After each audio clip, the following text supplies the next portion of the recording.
RTP. Ya está con nosotros de manera presencial 7:14 de la mañana Yairen Noriega, asambleísta de la Revolución Ciudadana. Y bueno, hay varios temas que tocar. Ya mencionaba uno, Pamela, sobre lo que había ocurrido el día de ayer en el pleno con usted. Hoy hay una sesión aquí justamente en Guayaquil, en una universidad privada, para tratar ya como segundo debate o segunda parte de este proyecto de ley para, pues vamos a llamarlo de alguna manera, la priorización de los gastos de los gobiernos autónomos descentralizados cantonales y provinciales. Bienvenida a la mañana en RTP, asambleísta, gracias por acompañarnos. Muchísimo gusto, Astrid, Ramón, Pamela, qué lindo estar acá en Guayaquil, ahora en vivo, porque habíamos estado en otros programas por Zoom, pero bueno, tienen unos estudios lindísimos, así que siempre es un gusto estar por acá.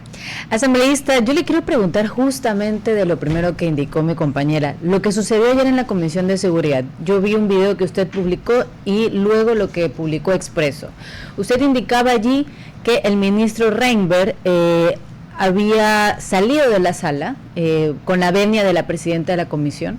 Usted iba a preguntar sobre el tema penitenciario y también usted indicaba allí que había una responsabilidad importante, sobre todo por los 9.000 homicidios del 2025, pero luego de eso, luego de que usted abandona la sala, entiendo que ADN le ha impuesto una sanción. ¿Nos puede explicar un poco esta situación a nivel contexto para que podamos comprender desde su lado esta situación? Mire, Pamela, no podemos normalizar que en Ecuador las voces críticas, las voces que no son alfombra de Carondelet, sean voces silenciadas. Ustedes mencionaban el caso, por ejemplo, de Diario Expreso, que ahora está siendo intervenido por la Superintendencia de Compañías. Vemos a opositores encarcelados, vemos en la Asamblea Nacional un permanente silenciamiento cuando no se escucha, ¿no es cierto?, no se dice lo que el oficialismo quiere escuchar. Y a mí sí me da una profunda vergüenza, ¿no?, mirar cómo el día de ayer la Comisión de Seguridad se llenó de halagos, de felicitaciones a un ministro que es responsable de que el país, de que Ecuador sea uno de los países más inseguros, no solamente de la región, Pamela, sino del mundo. Cerramos el 2025 con más de 9.000 muertes violentas, 9.000.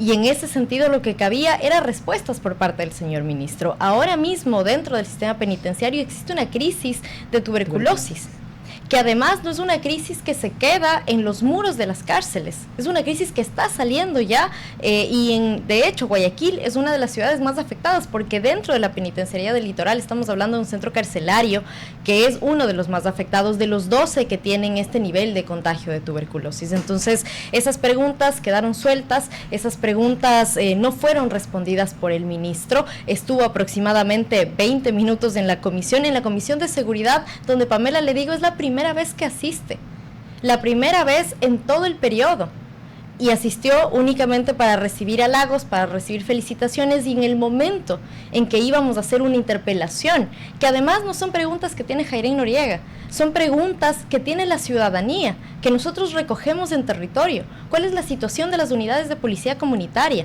¿Dónde están esos 3 puntos adicionales del IVA que deberían haber estado invertidos en seguridad, y que a día de hoy lo único que vemos son más bien muertes violentas incrementándose todos los días? ¿Se puede decir que esta respuesta inmediata de tratar de atender la seguridad se justifica con la toma de Segura EP, toma extraña, porque de todas maneras fue un allanamiento en el que, según la propia empresa pública, no se llevaron nada? Un allanamiento sin allanar, y le pregunto, en función de eso, ¿es posible que a partir de allá haya una gestión un poco más proactiva? Y además, ¿cómo usted respondería a la sanción que le quiere interponer ADN por el abandono de la sesión? Voy a empezar por lo segundo, y si es que llego a ser sancionada, yo lo recibo como una medalla, Pamela, como una medalla, porque el irrespeto no es a Yairen Noriega como legisladora. El irrespeto es a las miles de personas que confiaron en mí para poderlos representar en esa curul. Y esa curul no está al servicio de Carondelet. Esa curul no es alfombra de Carondelet. Esa curul está ahí para representar la indignación y el sentir de la ciudadanía. Y en este país las cosas no están bien. Entonces yo no podía felicitarle al ministro responsable de la inseguridad de este país. yo no podía felicitarle al ministro que tiene Ecuador como uno de los países más violentos de la región, y eso les molesta. Entonces, si llega a haber una sanción, que además sería una sanción ilegal e ilegítima porque no existe ninguna causal, pero si llega a haber, le digo, la tomo como una medalla y seguiremos trabajando en territorio. ¿Y la causal que pretenden cuál es, asambleísta Noriega? No existe una causal como tal. Lo que mencionó la presidenta de la comisión es que los legisladores tienen que mantenerse en la sala de inicio a fin, de la sesión. Sin embargo, hemos visto cómo innumerables veces legisladores de ADN entran y salen de pleno, entran y salen de las comisiones. El mismo presidente de la Asamblea. Usted lo ha dicho. Entonces, es decir, no existe como tal una causal, pero hemos visto que se pasan la Constitución y la ley por donde ellos mejor quieren y le hacen decir a la ley lo que ellos quieren que diga, entonces... Pero el patrón se parece a la época en que el correísmo, en esa época no llamado Revolución Ciudadana, sino Alianza País, gobernó con mayoría el tema. Hubo abuso. No hay una diferencia, estamos en una sociedad de doble caudillaje. Un caudillaje dice ser de izquierda y otro que dice de ser de derecha. En el medio parece al público, yo he hecho ese análisis varias veces aquí, creo que es la segunda vez, que la resultante del cerebro de Godoy es que ayer ustedes y ADN le pusieron una medalla, porque lo juzgaron por la acusación menor y no dieron o no fueron realmente a la esencia del problema. ¿Cuál era la esencia del problema? El tema de que hay una pareja casada, socia de un estudio jurídico llamado Invictus, que tiene una relación de servicio con el sector económico del narcolavado y el narcotráfico. Eso para mí fue una gran derrota y tuvieron que haber una presión ciudadana para medio salir esta cuestión y no entrar a la esencia del tema. ¿Qué opina de eso? Mire, Ramón, varias cosas. Lo primero es que la renuncia y la destitución, finalmente, la censura y la destitución de Mario Godoy es una victoria ciudadana. Y además es una victoria, le digo, de los jueces honestos que en este país se atrevieron a levantar la voz de una forma valiente, como el juez Serrano. Un juez que denunció recibir presiones por parte de la mano derecha del presidente del Consejo de la Judicatura para fallar a favor de un narcotraficante. Un narcotraficante que además, como usted menciona, estaba siendo defendido por la esposa, no por cualquier persona, por la esposa del presidente del Consejo de la Judicatura. ¿Y por qué no se probó eso? Porque quienes controlan la comisión es la fuerza política de ADN. Ellos son los encargados de elaborar el informe de la Comisión de Fiscalización. Pero no les fueron a ustedes. Y si bien el informe, permítame un segundito, si bien el informe recomendó efectivamente la censura y la destitución, en el informe, de hecho las declaraciones del señor Ferdinand son claras, dice, hay incumplimiento pero no tanto, ¿no? Algo así, como se incumplió pero no tanto, ¿no? Entonces, sigue siendo un caso escandaloso, el caso de corrupción ligado al narcotráfico en el sistema de justicia más grave que hemos visto en la historia de este país, pero la historia no termina ahí, porque le sueltan la mano a Mario Godoy una vez que el gobierno se aseguró de tener a uno de los suyos al frente del Consejo de la Judicatura como el señor Damián Larco. ¿Quién es Damián Larco? Un empleado de Daniel Noboa. La persona que al frente del Servicio de Rentas Internas le perdonó más de 90 millones en impuestos. Y esa misma persona que asistía y acudía a las convenciones de ADN. A las convenciones de ADN, estamos hablando de un militante, ferviente defensor de Daniel Noboa al frente del Consejo de la Judicatura. Pero los mismos militantes, de esa forma, sin ser empleados, también tuvo la izquierda, la Alianza País, cuando tuvo sentado a un par de amigos también de ellos. Ese es el punto. Cuando rompemos ese esquema de que los caudillos nombran a las autoridades, cuando le devolvemos el control ciudadano, por ejemplo, a una institución como el famoso CCPSS, control ciudadano, control de participación ciudadana, siempre me confundo con tanta sigla. Cuando le devolvemos eso, una mujer joven, ¿cómo transforma la sociedad? Estamos repitiendo los mismos patrones de mi generación. Porque cuando hablamos de Rafael Correa, habla de mi generación. Ya no es el joven que fue al poder, ya es un hombre ya mayor, está al borde en 2 años de ser de la tercera edad, ya mismo me empata. Me explico, o sea, ¿qué compromiso tiene la juventud contemporánea? Usted seguramente ha sido formada, ha estudiado, para romper ese mole de caudillismo. Mire, si en el pasado se cometieron errores, si en el pasado no se hicieron bien las cosas, eso no significa una licencia para que en el presente cometamos los mismos errores. No intenté no decir existe. Eso. No, digo, en general. Okay. No se trata de si un gobierno se equivocó antes e hizo mal las cosas, entonces ahora yo también puedo hacerlo porque el otro lo hizo. De hecho, lo que deberían pretender los gobernantes es superar a sus antecesores.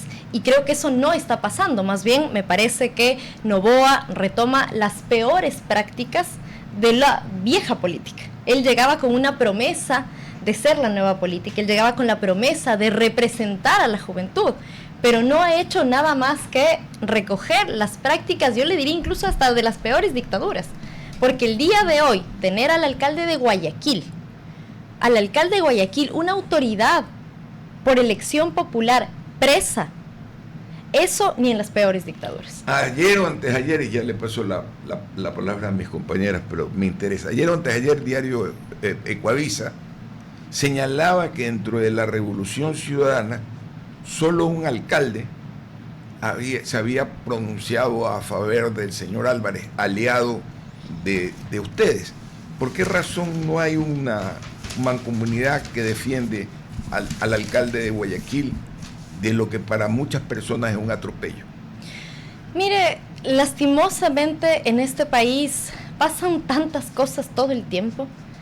Estamos a minutos, ¿no es cierto?, a horas de debatir una ley, una reforma al COTAD que le quita presupuesto a los municipios, a las prefecturas para obras. Estamos a horas de debatir una ley minera que de aprobarse el Ecuador queda como tierra arrasada.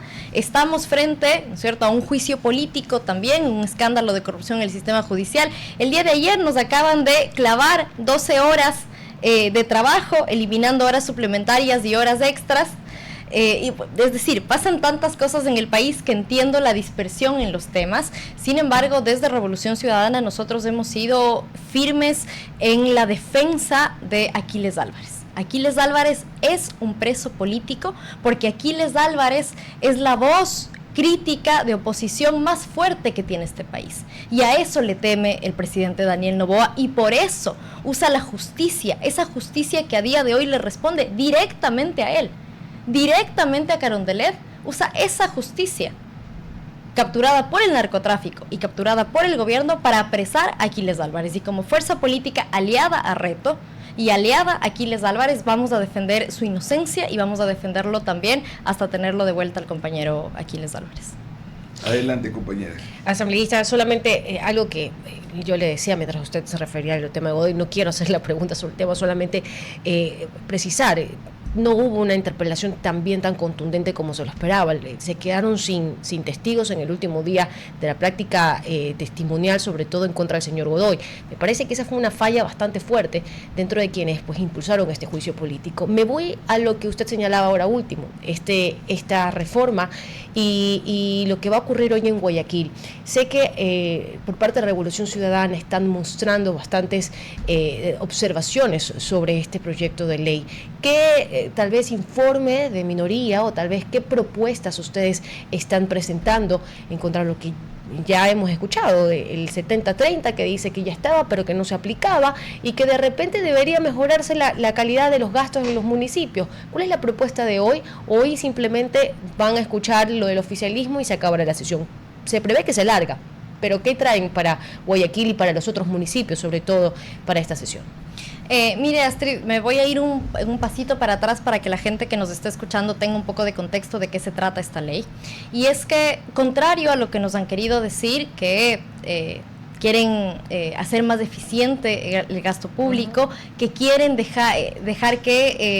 quieren evitar más bien que los municipios gasten, despilfarren en fiestas, en eventos sociales. Contrario a eso, esta ley va por los derechos de los ciudadanos y las ciudadanas.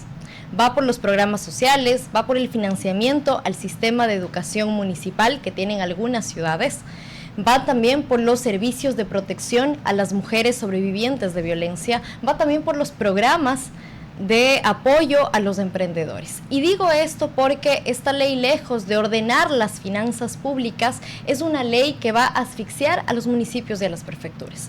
Existe desde la Constitución del 2008 una regla del 70-30. ¿Qué significa esto? 70% para gastos de inversión y 30% para gasto corriente. Esto ya existe.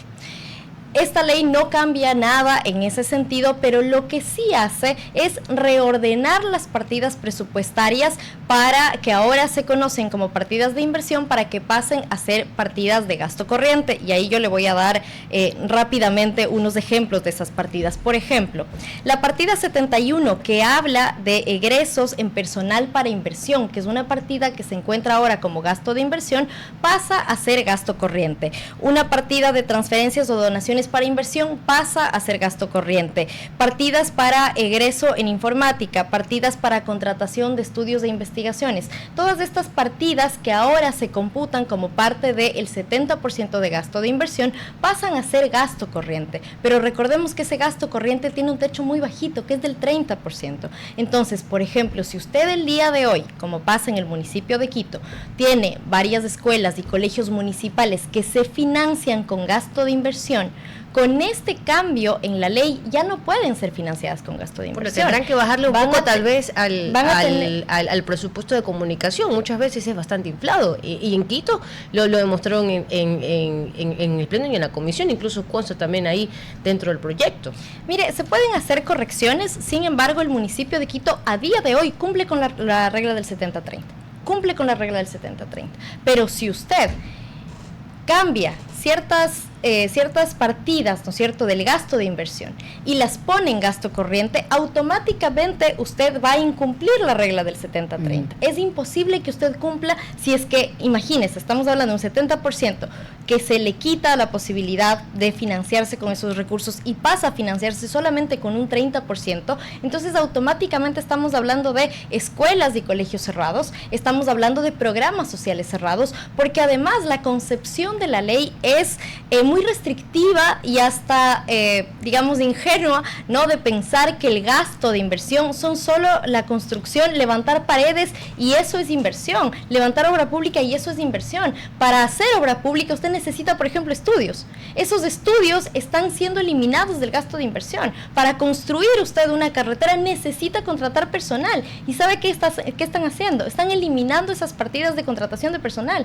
Entonces, ¿de qué me están hablando? ¿Cómo yo construyo una obra o cómo le doy mantenimiento a una obra si me estás quitando el presupuesto? Las escuelas y los colegios municipales no son solamente obra de concreto. Estamos hablando de que se necesita contratación de profesores, de docentes, de personal administrativo para que funcione. Y si el día de mañana los municipios ya no pueden contratar a ese personal, entonces estamos hablando de la afectación directa de los derechos de la gente.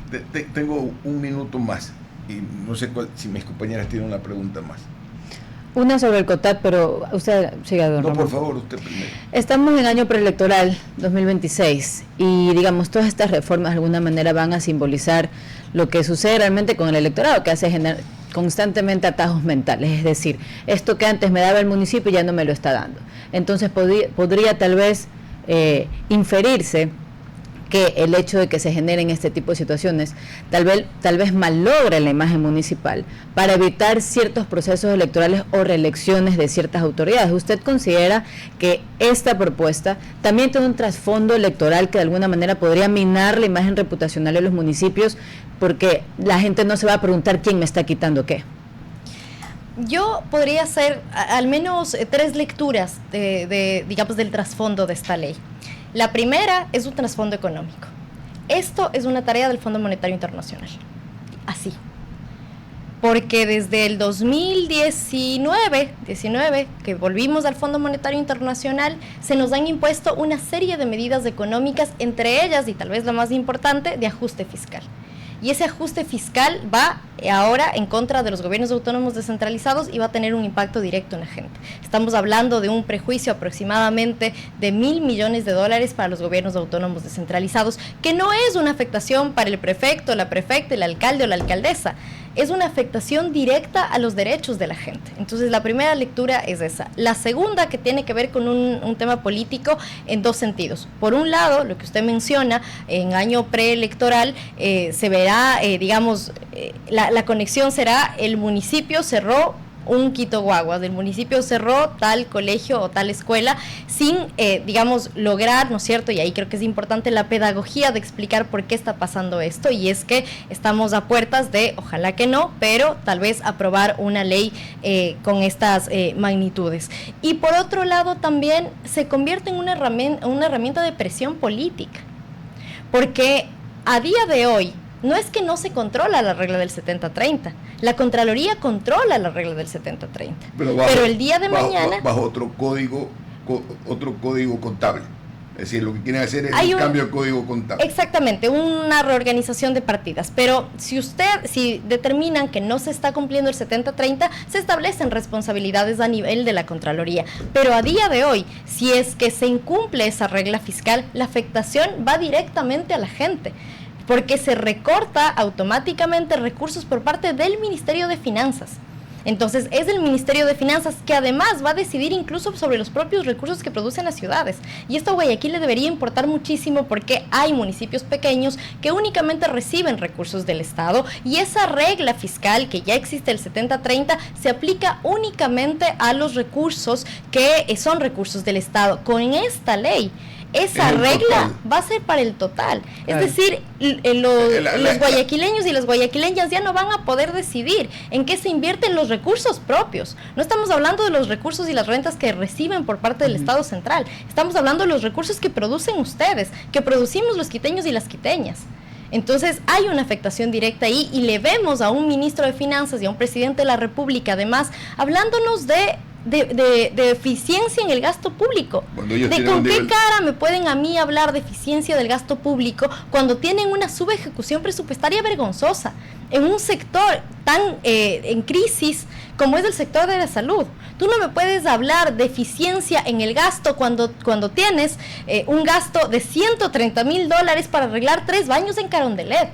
O sea, ¿con qué cara me dices a mí cómo gastar los recursos de los gobiernos autónomos descentralizados cuando les debes más de 1.000 millones? Me pasé como 3 minutos. Gracias. Ya terminamos. Asambleísta Noriega. Vamos al corte comercial. RTP